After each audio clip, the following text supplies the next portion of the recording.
Okay, there's one little part that we have left to cover for this lesson 5-5. Now, I have flipped back to the front side of your 5-5 on SGI. So if you will, go back to that front side, look down to number 5 and number 6. They look a little bit different than what we've been talking about. Okay, your concept is the same, but they throw some X's in here. They throw some algebra. Okay, so we're not going to worry about that algebra. We're going to see what we got with the geometry, and then the algebra steps will be the last steps that we worry about. Okay, but just take a look at this. We want to notice where are our two congruent sides. Okay, remember how we were doing this last time? 24, 24. Those are your two sides, one side on the top triangle, one side on the bottom triangle. They want you to know that, hey, these are congruent to each other. So once I mark those congruencies, I'm going to erase that so those numbers don't confuse me. I don't need those numbers. I just needed to know that these sides are congruent. Okay? Now, what are we going to consider in this? We want to write an inequality to describe what our possible values of x are. Okay? I want you to look at this 4x minus 10. That piece is representing the measure of this side right here. We don't know what x is, so we don't know exactly what that number is going to be. But this is representing the measure of this side. We do know what this side down here is going to be. This side, they just tell you, is 40 centimeters.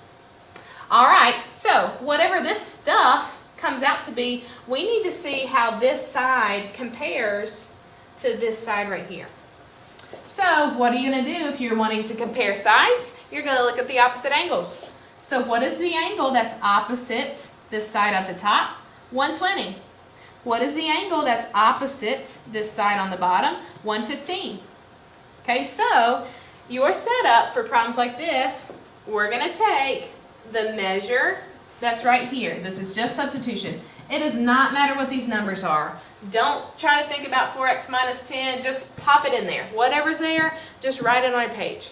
And now what you want to think about is this side with the 4x minus 10. Is that going to be longer or shorter than this side right over here in this other triangle? Okay. Can you see that 120 is larger than 115? So this side is going to be greater than this side. So 4x minus 10, we are going to put the symbol greater than, what's the opposite side down here, 40. This statement is a true statement based on what they're telling us in this picture. This side, 4x minus 10, has got to be greater than 40 because 120 is bigger than 115. So this is just a little substitution right here. You know this is bigger than this, so the side opposite here has to be greater than your side opposite here, which is 40.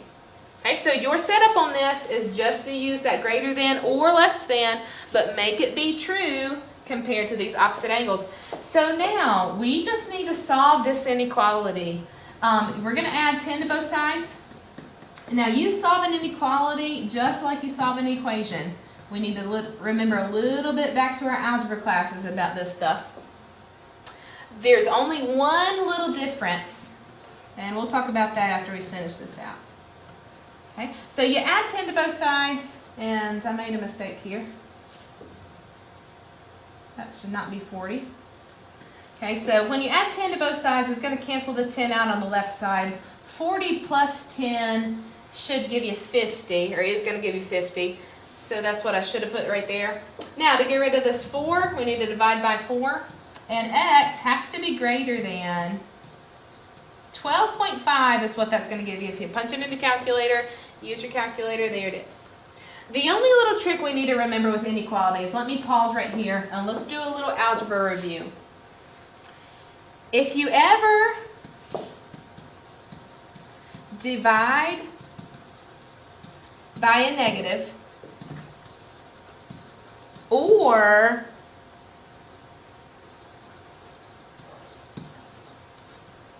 multiply by a negative, that is the case where you are going to flip the inequality.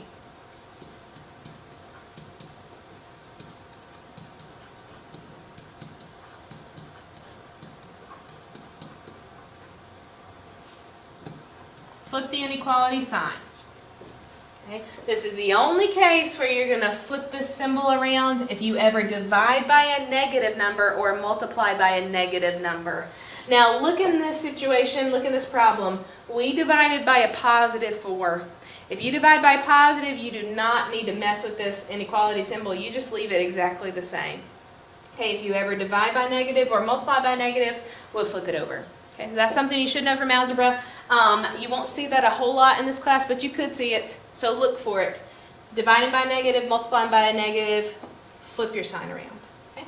This is your answer for all the possible x's to make this statement true.